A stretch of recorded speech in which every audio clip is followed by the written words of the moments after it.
Hai, salam sejahtera semua. Saya Cikgu E. Hari ini saya akan membuat pecutan akhir perakaunan semester 2 2023. Sebelum kita mulakan perbincangan soalan, mari kita lihat analisis soalan peperiksaan STPM semester 2 atau ulangan semester 2 2013 hingga 2022. Di sini kita ada bab 7, analisis perakaunan pengurusan dan kos. Bab 8, kaedah pengekosan. Bab 9, pengekosan serapan dan marginal. Bab 10, kos volume untung. Bab 11, pembuatan keputusan dan bab 12, pengekosan piawai.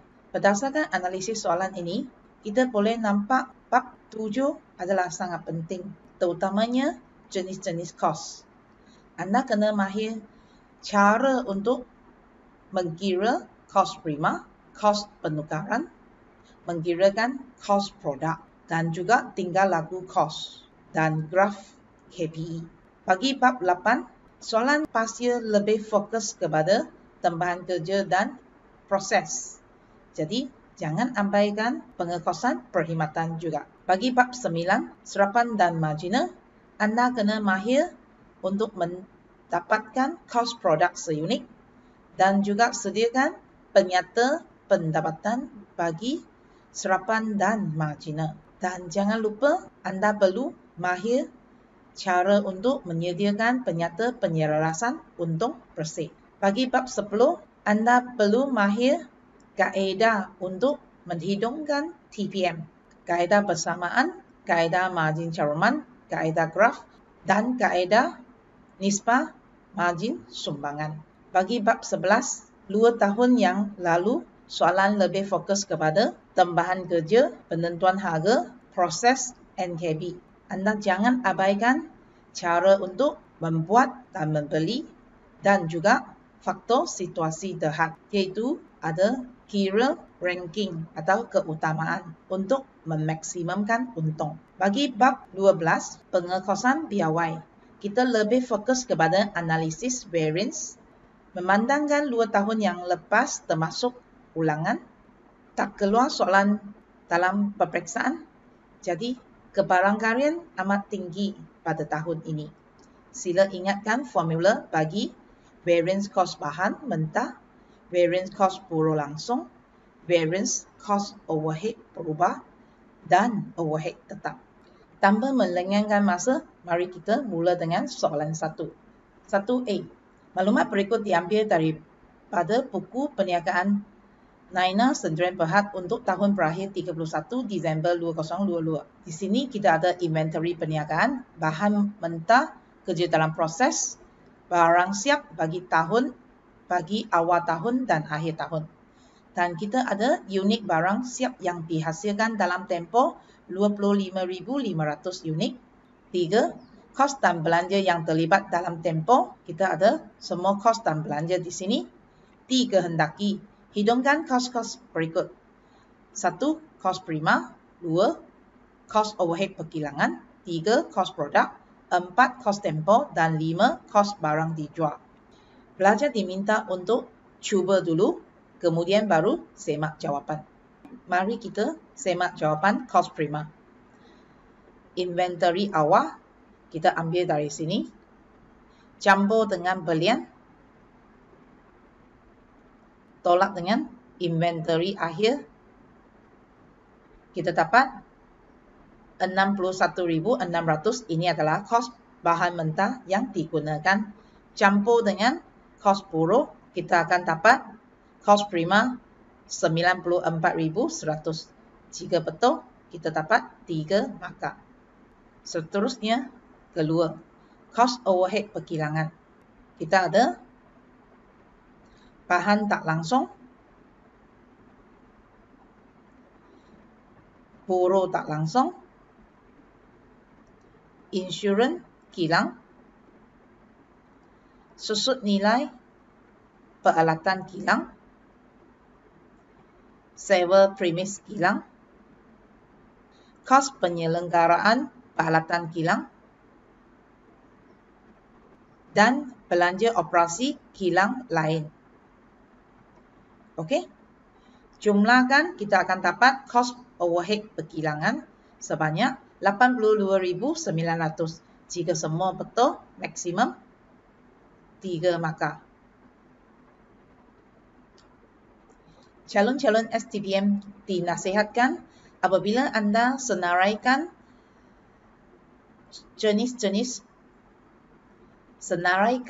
item-item cost overhead kilang, anda rujuk dari atas ke bawah supaya tidak tertinggal mana-mana item.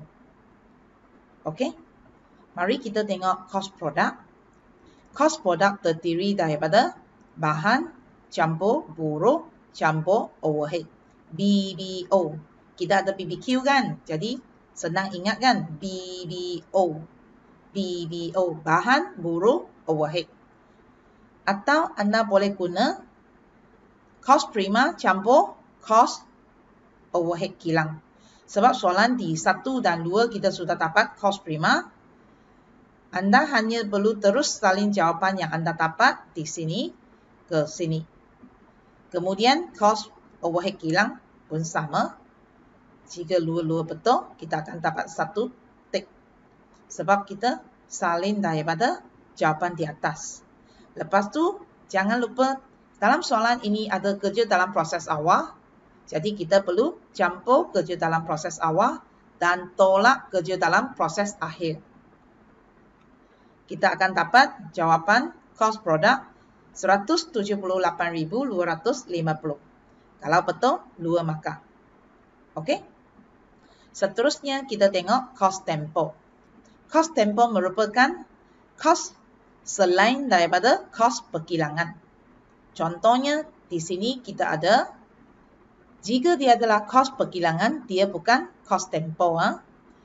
Kita ada susut nilai peralatan pejabat. Kita ada belanja promosi, gaji jurujual,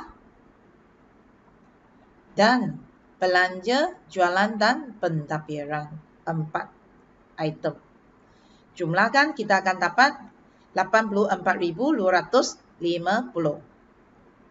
Jika betul, maksimum 2 markah. Seterusnya, kita kira kos barang dijual. Kita akan mula dengan inventory barang siap, campur dengan kos pengeluaran. Yang ini kita boleh dapat daripada atas. Lepas tu, tolak dengan inventory akhir barang siap. Kita dapat kos barang dijual adalah 170,250. Jika betul, 2 markah. Okey? Senang kan? Seterusnya, kita lihat soalan B. Syarikat BPM menggunakan sistem pengekosan tempahan kerja pada 1 Mei. Kerja dalam proses ialah 3,200 dan terdapat 2 kerja belum siap iaitu nombor 429 penilai 2,000 dan 430 penilai 1,200. Berikut merupakan sumber dokumen yang diperolehi bagi bulan Mei. Di sini ada nombor kerja 429, 430, 431 tak langsung. Okey? Bagi borang permintaan bahan, jadi ini adalah kos bahan. Tak langsung ini adalah bahan tak langsung. Manakala di sini tiket masa kerja ini adalah kos buruh. Yang sini adalah buruh langsung. Dan manakala tak langsung ini adalah buruh tak langsung. Dan jumlah kos. Overhead dikenakan ke atas setiap kerja berasaskan 80% atas kos buruh langsung. Jadi kita akan ikut jumlah kos buruh langsung darab dengan 80%, kita dapat overhead yang diserap. Nombor kerja 429 telah siap pada bulan Mei. Dikehendaki 8 markah. 1. Sediakan jurnal untuk merekod bagi urus niaga berikut. 1. Borang permintaan bahan, tiket masa kerja. 3. Overhead yang diserap untuk setiap kerja. 4. Kerja nombor 429 yang telah siap. Kita perlu buat jurnal. Rujuk kepada borang permintaan bahan. Di sini yang perlu kita rekod adalah, sini adalah bahan langsung. Okey? Bahan langsung. Ini adalah bahan tak langsung. Jadi bahan langsung kita akan pindah ke kerja dalam proses. Jadi akan debitkan kerja dalam proses. Gunakan jumlah. Debitkan overhead perkilangan sebab kita ada bahan tak langsung. Dan kreditkan bahan mentah atau kawalan inventory bahan mentah 12,300. Jika anda betul, anda akan dapat tik di sini. Dan jangan lupa anda perlu tulis keterangan. Keterangan wajib bagi catatan jurnal. Seterusnya, ini dah siap. Tiket masa kerja. Sama juga, kita akan debitkan kerja dalam proses. Jumlah. Buruh tak langsung 1950. Kita akan debitkan overhead kilang dan kreditkan buruh belum bayar atau upah belum bayar. Jumlah 14,750. Okey, dah siap. Jangan lupa tuliskan keterangan. Seterusnya, kira overhead yang diserap bagi setiap kerja. Jadi kita akan ambil 80% taraf dengan 12,800 dan kita dapat 10,240. Debit kerja dalam proses, kreditkan overhead kilang. Okey. Dan Charun juga dinasihat untuk tunjukkan jalan kerja bagi setiap kerja di sini. Taraf dengan 80%, taraf dengan 80%, taraf dengan 80%. Baru anda jumlahkan akan dapat 10,240. Sebab dalam soalan ini, dia ada tunjukkan ialah overhead yang diserap untuk setiap kerja. Okey? Dan jangan lupa anda perlu tulis keterangan. Yang keempat, kerja nombor 429 yang telah siap. Bagi yang telah siap pada bulan Mei, formulanya adalah bahan campur buruh, campur juga overhead.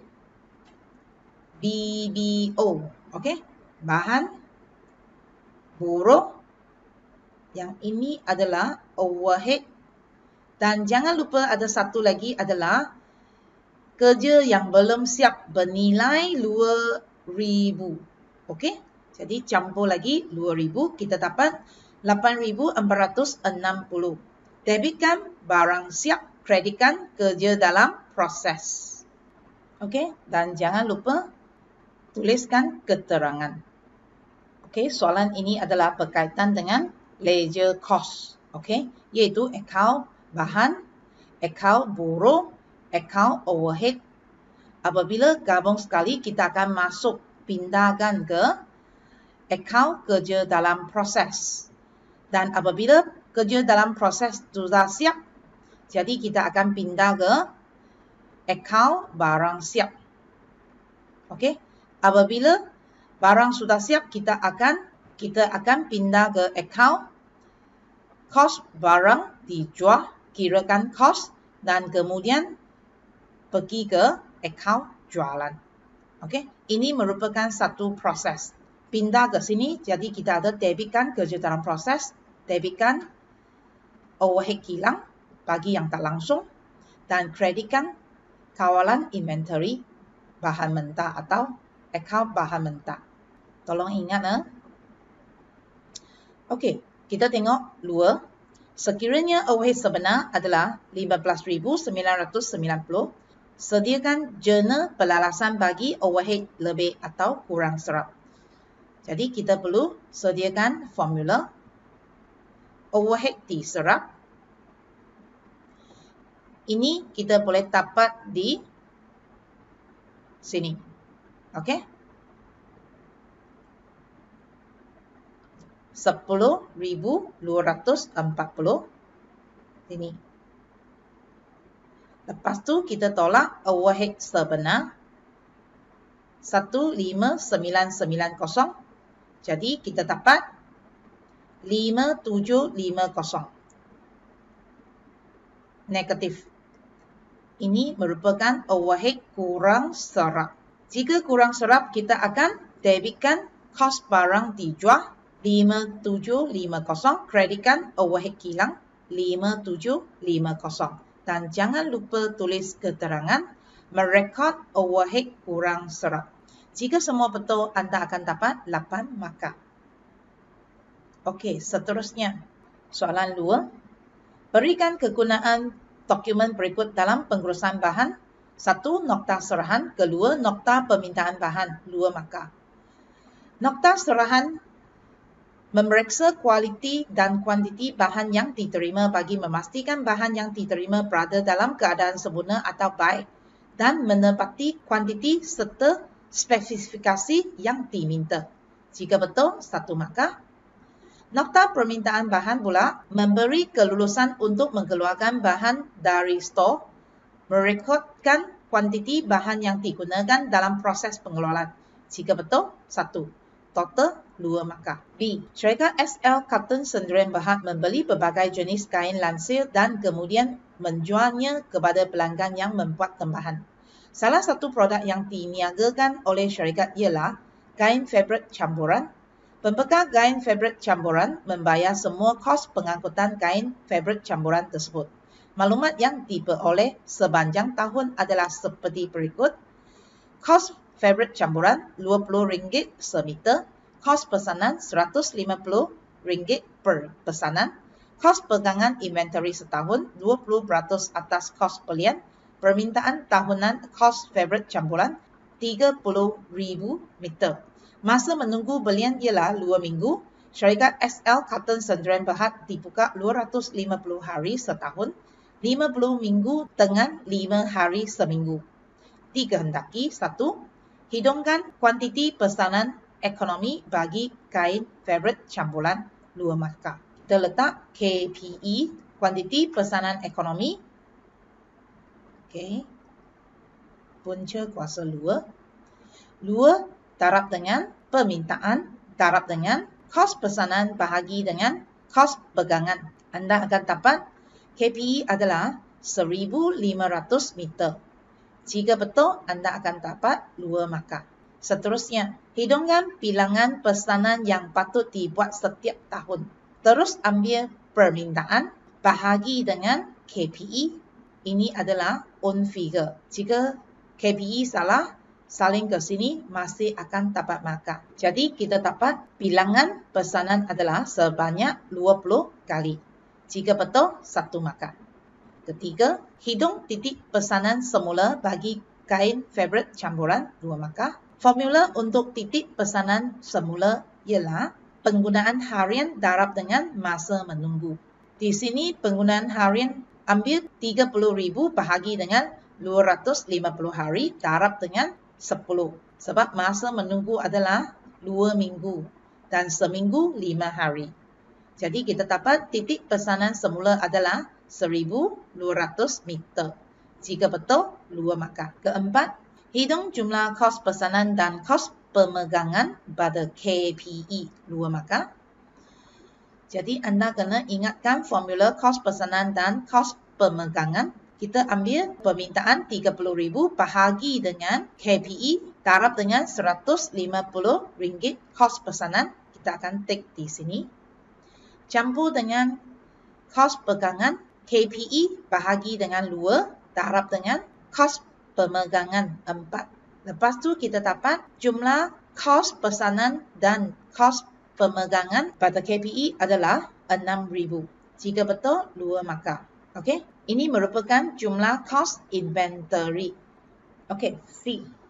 Syarikat AA menerima 2 tambahan kerja pada Mac 2019 iaitu AT1 dan AT2. AT1 telah siap pada bulan Mac. Yang berikut merupakan data yang diperolehi bagi bulan Mac 2019. Jadi kita ada AT1 dan AT2, bahan mentah, buruh langsung, kerja dalam proses awal, kerja dalam proses akhir, dan jam buruh langsung. Overhead diserap berasaskan RM6 per jam buruh langsung. Kita akan rujuk ke sini ya. Jam buruh langsung. Dikehendaki kirakan 1. Jumlah kos bagi kerja AT1 dan AT2 6 markah. Mari kita semak cara untuk menjawab soalan ini. Ingat, jumlah kos adalah kos produk. Jadi BBO.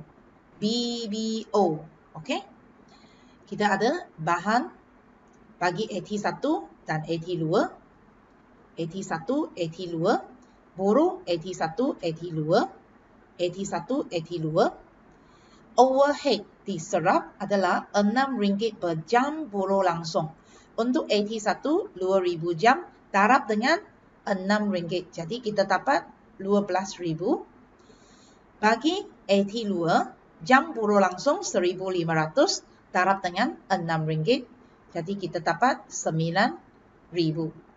Kemudian jangan lupa di sini kita ada kerja dalam proses awal. Bagi AT1, RM5,400. Kita campur kerja dalam proses awal. Bagi AT2, RM1,200. Kemudian kita perlu tolak kerja dalam proses akhir. AT1 tak ada, AT2 kita ada RM2,400. Jadi ini tak ada, ini RM2,400 kita perlu tolak. Dan akhirnya kita dapat jumlah kos bagi AT1 adalah RM51,600, manakala AT2 jumlah kosnya adalah RM39,600. Jika betul semua, anda akan dapat 6 markah. Okey. 2. Harga jualan bagi kerja AT1 sekiranya untung adalah 40% atas kos. Terus kita kira harga jualan bagi AT1. Okey, AT1. Kita akan rujuk kepada kos dulu. Jumlah kos dia adalah RM51,600. Kita akan terus taraf 140%. Kita akan dapat jawapan harga jualan adalah sebanyak RM72,240. Atau anda boleh guna cara yang ini. RM51,600 campur dengan RM51,600 taraf dengan 40%. Jadi kita pun akan dapat jawapan ini. Okey, mana-mana satu sajalah. Jika betul, anda akan dapat 2 markah. 3. Sediakan jurnal untuk luar. Jadi yang luar ini kita ada kira kos dan juga harga jualan. Jadi kita perlu sediakan. Debitkan kos barang dijual, kreditkan barang siap. Ini adalah untuk merekodkan kos barang dijual. Okey, manakala jualan pula kita akan debitkan bank atau tunai atau ABT. Lepas tu kita akan kreditkan jualan. Jangan lupa tulis keterangan. Merekodkan jualan secara tunai ke secara kredit. Sebab dalam soalan ini tak nyatakan. Jadi anda boleh debitkan bank, tunai atau ABT. Okey, jika betul anda akan dapat 2 markah. Seterusnya, soalan 3. Sebuah firma pembuat gelang tangan telah mengemukakan maklumat untuk 2 tahun yang berturut-turut seperti yang berikut. 2021 dan 2022 kita terdapat pengeluaran unit, kos bahan mentah, kos buruh, overhead pengeluaran. Harga jualan seunit segelang tangan ialah 53. Dikehendaki. A. Berapakah kos tetap firma? Jika soalan tanya kos tetap, kita akan guna kaedah titik tinggi rendah atau high-low method untuk mengasingkan kos berubah dan kos tetap. Kos berubah seunit sama dengan perubahan kos bahagi dengan perubahan volume pengeluaran. Jadi kita perlu kirakan jumlah kos ini dulu. Ini adalah 58,000 dan kos untuk 6,000 unit pula adalah 84,000. Perubahan kos dengan perubahan volume pengeluaran. Jadi kita akan ambil 84,000 tolak dengan 58,000 dan di sini ingat pair. Kalau anda guna 84,000, jadi kita akan ambil 6,000 tolak dengan 4,000 unit. Perbezaan adalah 2,000 unit. Jadi kita dapat kos berubah seunit adalah RM13. Okey. Lepas tu baru kita cari kos tetap. Kos tetap sama dengan jumlah kos tolak dengan kos berubah. Jumlah kos Anda boleh ambil mana-mana satu. Cikgu ambil 84,000. Kita akan tolak dengan kos berubah. Kos berubah seunit adalah 13. Darab dengan 6,000. Sebab ini 6,000. Jadi kita akan dapat kos tetap sebanyak 6,000. Jika anda betul semua, anda akan dapat 2 markah. B. Berapakah titik pulang modal prima dalam unit dan RM? Soalan di sini tidak menyatakan apa kaedah perlu digunakan untuk mencari TPM. Jadi calon boleh pilih mana-mana kaedah TPM yang sesuai. Di sini cikgu guna kaedah margin caroman. Jadi titik pulang modal sama dengan kos tetap bahagi dengan margin caroman seunit. Kos tetap kita sudah dapat, so 6,000. Margin caroman seunit formula ialah harga jualan seunit tolak dengan kos berubah seunit. Okey. Harga jualan seunit adalah RM53 tolak dengan kos berubah seunit 13. Okey. Jadi kita dapat TPM unit adalah 150 unit. Dan dia nak unit dan RM. TPM RM sama dengan 150 unit darab dengan harga jualan seunit 53. Jadi kita dapat 7,950. Jika betul semua, 2 markah. C. Jika jualan bagi tahun 2022 adalah 6,000 unit, hidungkan peratusan margin keselamatan. Kita nak cari margin keselamatan unit dulu. Sama dengan 6,000 unit. Ini adalah jualan sasaran. Tolak dengan jualan TPM. Dalam unit 150 unit. Jadi kita dapat 5,850 unit. Ini adalah unit margin keselamatan. Sekarang kita perlu kira peratusan. Okey, peratusan margin keselamatan sama dengan unit margin keselamatan bahagi jualan sasaran darab dengan 100%, kita dapat 97.5%. Okey, jika betul 2 markah. D. Laka graf cost volume untung dan tandakan titik pulang modal dan margin keselamatan. Titik pulang modal, margin keselamatan berdasarkan B dan C di atas. Tunjukkan bahagian keuntungan dan kerugian pada graf tersebut. 4 markah. Jadi kita perlu lukiskan paksi X dan Y dengan betul. Ini adalah kuantiti dalam unit. Cost di sini jangan tertinggal. Kita ada hasil juga. Hasil atau cost RM. Dan perlu ada titik asalan kosong. Soalan minta kita tanda TPM dan margin keselamatan. Okey, B dan C. Jadi kita kena mula dengan sini kos tetap. Lepas tu kita ada jumlah kos. Okey, naik dari sini jumlah kos. Di antara jumlah kos dengan kos tetap ini adalah kos berubah. Lepas tu dari titik asalan, okey, naik ke sini ini adalah hasil jualan atau jumlah hasil.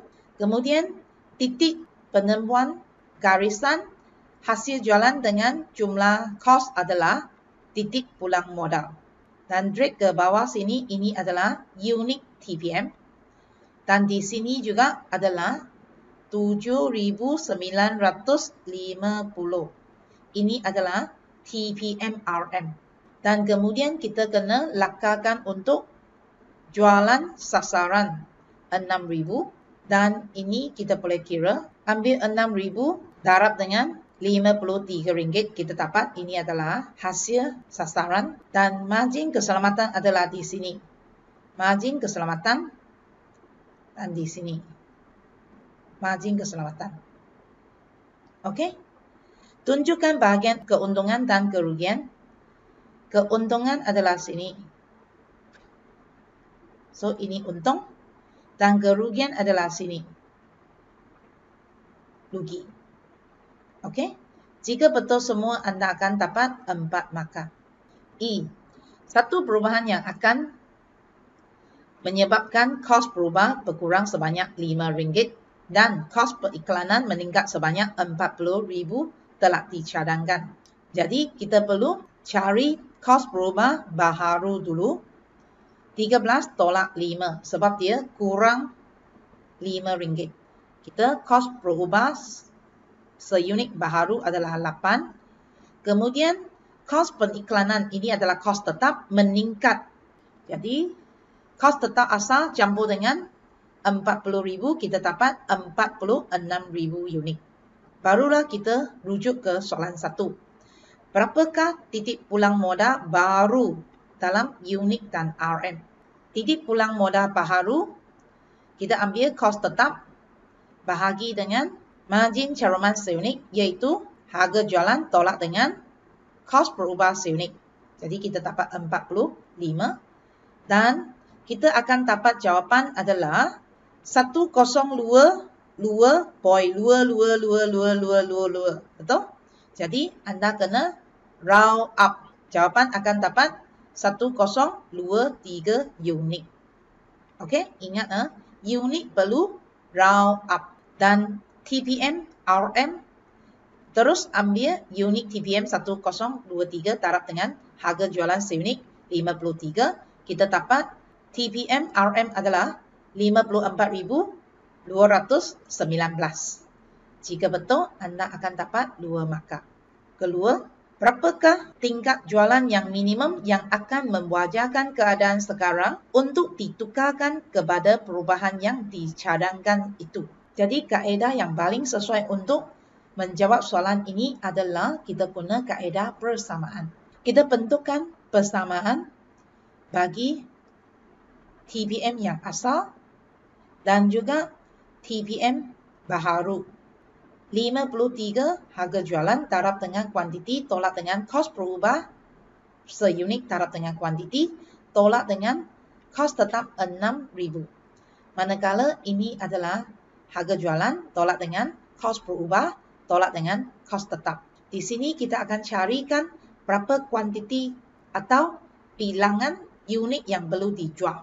Sebab soalan ini tanya tingkat jualan minimum. Kita gantikan kuantiti dengan X dan kita dapat X adalah 8,000 unit. Jika betul semua, 2 markah. Ketiga, berapakah keuntungan yang akan diperolehi jika perubahan baharu itu membolehkan firma ini menjual 9,000 unit gelang tangan dalam satu period, satu tempoh. Jadi kita gantikan dengan formula kaedah persamaan. Untung sama dengan jualan tolak kos berubah tolak dengan kos tetap. Dan sekarang kita nak kira untung. Jika kita jual 9,000 unit, ambil harga jualan seunit darab dengan 9,000 tolak dengan kos berubah RM8 darab dengan 9,000 unit tolak dengan kos tetap 46,000. Jadi kita akan dapat untung adalah 359,000.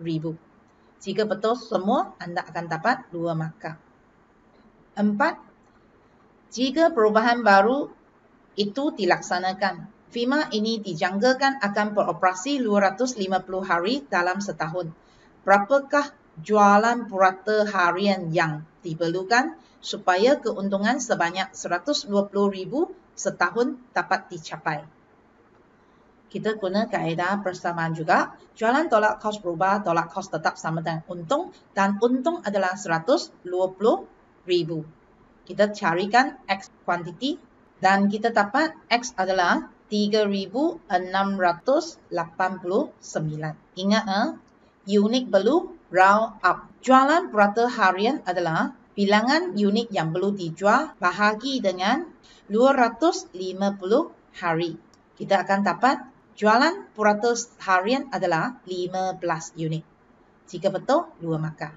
Kelima, nyatakan 4 andaian dalam analisis titik pulang modal, 2 markah. Di sini ada 5 andaian dalam analisis TPM. Anda boleh pilih mana-mana 4. Yang pertama, jumlah kos dapat dibahagikan kepada elemen kos tetap dan kos berubah. 2. Kelok atau garisan jumlah hasil dan kelok atau garisan jumlah kos berbentuk garis lurus.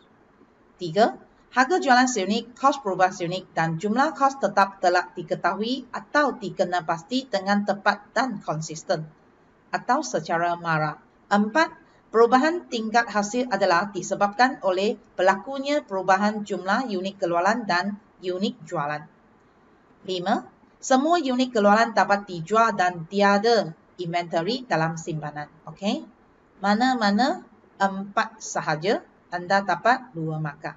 Soalan seterusnya. Soalan 4A. Jelaskan bagaimana konsep kos menjadi relevan untuk membuat keputusan dalam situasi membuat atau membeli. 2 markah. Ini adalah uji ciri-ciri kos relevan, iaitu berbeza antara alternatif, mempunyai kos masa hadapan. 2 markah. B. Syarikat TDA mengeluar set berwarna. Kapasiti maksimum syarikat adalah 180,000 set setahun. Syarikat beroperasi pada tahap 50% daripada kapasiti maksimum bagi tahun 2018. Untung yang dibelanjawankan untuk tahun 2018 adalah seperti berikut. Kita ada jualan, kos barang dijual, untung kasar, belanja jualan dan pentadbiran, dan untung bersih. Kos barang dijual adalah 70% berubah dan 30% tetap. Manakala bagi belanja jualan dan pentadbiran adalah 80% berubah dan 20% tetap. Syarikat TDA menerima satu tawaran khas dari Gemilang Sendirian Berhad untuk menawarkan 54,000 set berwarna pada harga RM7 setiap set. Pengurus jualan berpendapat bahawa tawaran ini patut ditolak kerana harga tawaran adalah lebih rendah daripada harga jualan biasa. Tambahan pula, jika tawaran ini diterima, kos tambahan sebanyak 80 sen seunit dikenakan untuk pencetakan logo dan penghantaran. Dikehendaki 1. Kirakan harga jualan biasa syarikat TDA. 1 markah. Harga jualan kita akan rujuk kepada jualan. Ambil jualan bahagi dengan volume pengeluaran. Yang ini adalah pengeluaran 50% daripada kapasiti maksimum. Kapasiti maksimum 180,000. Taraf dengan 50%. Kita akan dapat volume. Jadi harga jualan biasa sama dengan 900,000 bahagi dengan 90,000 unit. Kita dapat RM10. Jika betul, 1 markah. Macam mana nak dapat ini? 180,000 taraf dengan 50%. 2. Kira sama ada penambahan atau pengurangan untung sekiranya tawaran khas ini diterima bagi tahun 2018. Berdasarkan pengkiraan anda, tentukan tawaran ini patut diterima atau ditolak. Okey, 7 markah. Jadi, kita perlu sediakan satu penyata pendapatan. Jika tawaran ini diterima, kita akan dapat jualan sebanyak 378,000. Tolak dengan kos barang dijual adalah 70% berubah. Kita akan dapat 189,000. Kita akan dapat untung kasar 189,000. Ingat, kita tolak kos relevan. Lepas tu kita tolak belanja jualan dan pentadbiran yang berubah 80%. Kita akan dapat 162,000 dan kita terdapat kos tambahan, kos relevan 80 sen seunit darab dengan unit, iaitu 43,200. Ambil untung kasar, tolak kos tempo di sini, kita akan dapat rugi bersih sebanyak 16,200 dan kita perlu buat keputusan tawaran khas tidak patut diterima kerana mengalami kerugian sebanyak 16,200. Jika betul semua, 7 markah. Ketiga, berapa harga jualan minimum yang boleh diterima oleh syarikat TDA untuk menerima tawaran tersebut? Harga jualan minimum. Jadi kita perlu kirakan kos dululah. Kita hanya ambil kira kos relevan. Kos dia adalah 70% yang berubah. Kita dapat RM3.50. Bagi belanja jualan dan pentadbiran yang berubah 80%, kita dapat RM3. Dan jangan lupa ada kos tambahan. Seunit adalah 80 sen. Jadi jumlah kos berubah adalah RM7.30. Harga jualan minimum adalah sama atau sekurang-kurangnya RM7.30. Okey, jika betul, maksimum 3 markah. C. Syarikat Zamrud Sdn Berhad masih mempertimbangkan untuk membeli sebuah lagi mesin pengeluaran bagi meningkatkan produktiviti. Maklumat berkaitan dengan pembelian mesin itu adalah seperti berikut. 1. Harga pembelian ialah RM850,000. 2. Usia guna mesin itu adalah untuk tempoh 6 tahun. 3. Aliran tunai yang dijangka akan diterima pada setiap akhir tahun adalah seperti berikut, tahun 1 hingga tahun 6. Dan ini adalah aliran tunai diterima atau aliran tunai masuk. Dikehendaki. 1. Hitung nilai kini bersih pembelian mesin dengan menggunakan kos modal 10%. 5 maka. 2. Hitung tempoh bayar balik dalam tahun dan bulan pembelian mesin itu. 3 maka. Mari kita buat NKB dulu. Kita sediakan satu jadual. Kita kena mula dengan tahun kosong. Sebab tahun kosong adalah tahun kita buat pelaburan awal. Ini adalah aliran tunai bersih. Tahun kosong itu adalah tahun pelaburan awal. Kita keluarkan RM850,000 dan kita taraf dengan faktor diskaun. Ini adalah 10%, ambil 4 digit. Taraf dengan 1. Kita dapat nilai kini RM850,000. Ini adalah wang kita keluar, so kita kurungan. Kemudian tahun 1 hingga 6 kita dapat aliran tunai masuk. Senang saja, hanya ambil ini salin ke dalam sini. Okey? Dan kemudian pastikan anda salin faktor diskaun dengan betul. Dan jangan salah tekan kalkulator. Okey? Sebab aliran tunai bersih taraf dengan faktor diskaun kita dapat nilai kini. Lepas anda sudah jumlahkan semua, kita akan dapat nilai kini bersih sebanyak RM83,134. Jika semua betul, kita akan dapat 5 markah. Pelaburan awal adalah aliran tunai keluar. Jadi perlu buat kurungan. Okey. Seterusnya kita cari TBB. TBB bertujuan untuk mencari berapa lama atau tempoh kita boleh dapat balik kita punya modal. Modal awal kita adalah RM850,000. Kita akan kirakan jumlah aliran tunai masuk yang boleh dapat balik modal. So di sini 4 tahun campur semua kita dapat RM790,000. Ambil RM850,000 tolak dengan RM790,000, kita masih tinggal RM60,000. Itulah kita ada 4 tahun. 1, 2, 3, 4 tahun campur dengan RM60,000. Ini kurang 1 kosong.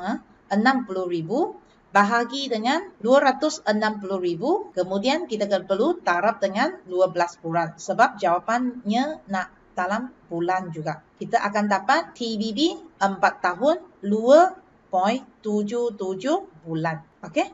Jika betul, kita akan dapat 3 markah. Senang kan? Bagi NKB dan TBB. Soalan terakhir, soalan 5. Najwa Sdn Berhad mengeluarkan kemeja berjenama TZ. Berikut merupakan kos piawai seunit TZ pada pengeluaran normal sebanyak 40,000 unit. Sini ada bahan mentah langsung, buruh langsung, overhead berubah dan overhead tetap. Overhead pengeluaran diserap berasaskan jam buruh langsung. Pada bulan Januari sebanyak 42,700 unit kemeja. Ini ejaan salah, sorry. TZ telah dibuat. Tata pengeluaran sebenar adalah seperti berikut. Bahan langsung, buruh langsung, overhead berubah. Ini adalah semua maklumat sebenar. Dikehendaki. 1.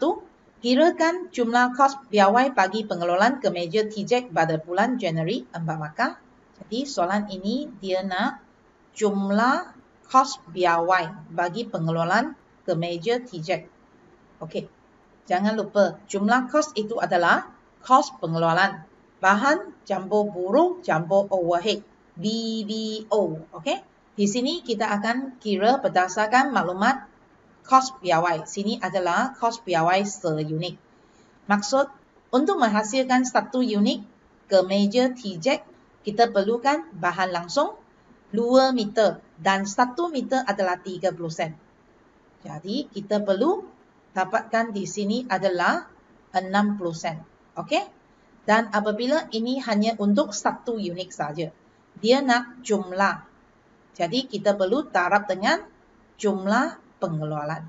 Bahan langsung 60 sen.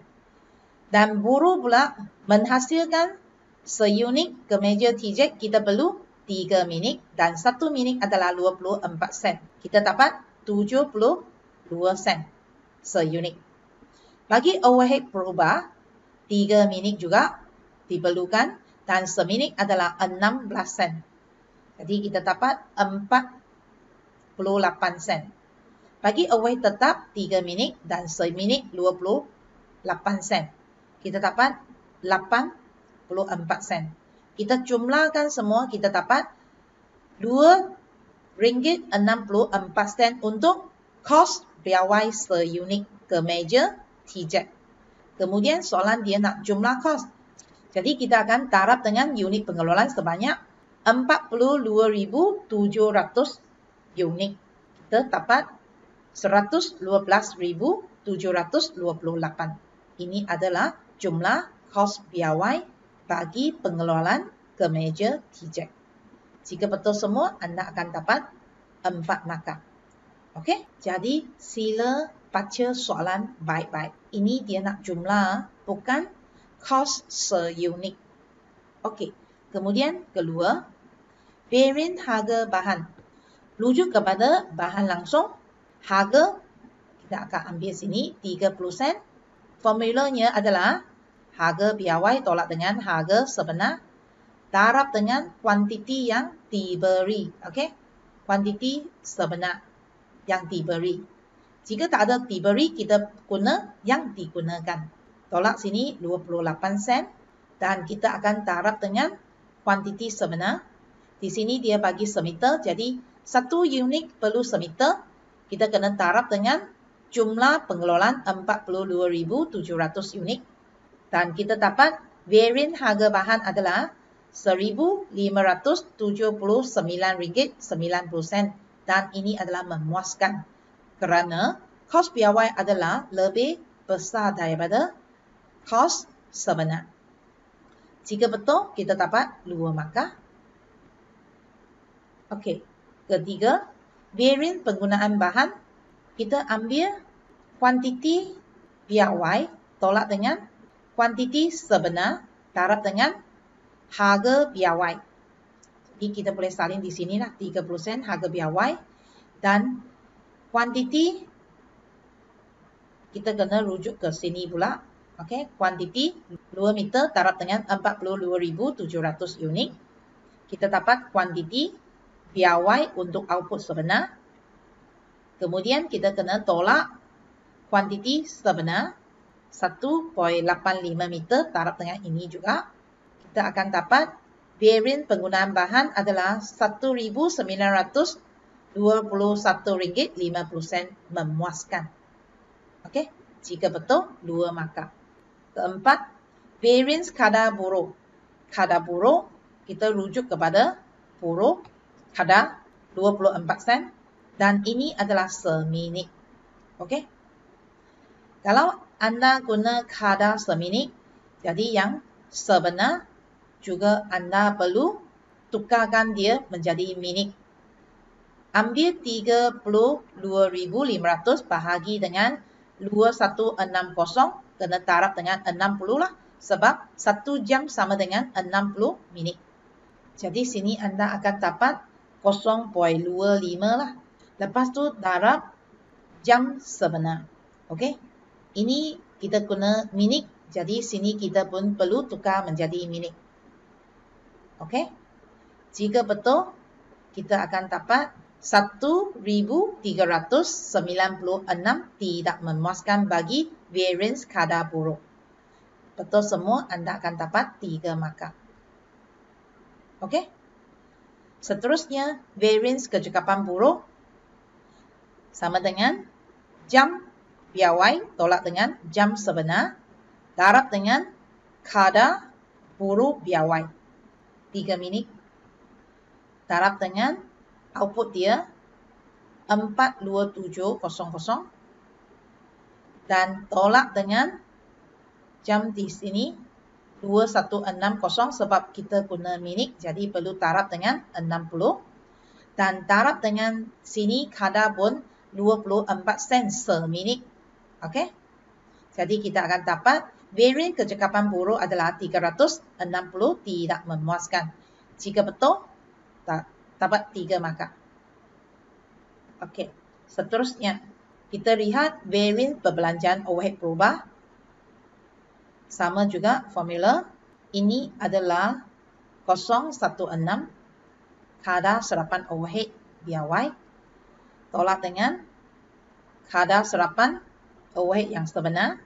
Anda terus ambil 21450 bahagi dengan 2160 darab dengan ini. Dapat titik perpuluhan kan? Anda terus tolak dengan yang kadar serapan biawai. Lepas tu terus darab dengan jam sebenar. Anda akan dapat 714. Tidak memuaskan. Jika betul saja, terus akan dapat markah 3. Okey? Bagi varian kecakapan overhead berubah, kita akan ambil jam biawai tolak dengan jam sebenar, darab dengan kadar overhead. Okey? Ambil ini juga 3 minit, darab dengan kuantiti 42,700, tolak dengan ini adalah jam sebenar sebab kita dalam minit dan kita darab dengan 16 sen seminit. Kita akan dapat 240 ringgit tidak memuaskan. Okey? Jika betul, anda akan dapat 3 markah. Ingat, untuk jawapan variance, anda perlu ada RM, berapa amountnya dan memuas atau tidak memuaskan. Baru akan diberi markah. Okey? Sila jawab dengan lengkap. Ingat, untuk menjawabkan soalan variance, anda perlu ingatkan formula bagi semua ini. Bahan buruh, overhead berubah dan overhead tetap. Okey, itu adalah sangat penting. Jika anda betul semua, anda akan dapat 16 markah. Terima kasih kerana sanggup menonton video cikgu sampai sini. Okey, peringatan untuk semua calon STPM 2023, tarikh peperiksaan bagi subjek perakaunan adalah pada 5 September. Minggu depan hari Selasa, sidang 2 dan calon baru berada di Dewan Peperiksaan atau bilik peperiksaan 10.30. Sebab perakaunan akan mula pada 11 pagi hingga 1 tengah hari. Masa 2 jam. Kod kertas 948/2. Okey, jangan lupa. Good luck for your exam and do the best. Cikgu harap anda semua boleh dapat A dalam subjek perakaunan dan menjadi pelajar yang cemerlang. Dapat 4 flat. Okey? Terutamanya bagi pelajar cikgu di KTE TF. Cikgu harap anda boleh sama dengan senior anda dapat result yang bagus iaitu 4.0. Sekiranya anda rasa perkongsian cikgu dapat memberi manfaat kepada anda, sila like and share kepada rakan-rakan anda. Dan jangan lupa tekan butang subscribe channel cikgu sebagai tanda sokongan. Terima kasih. Bye.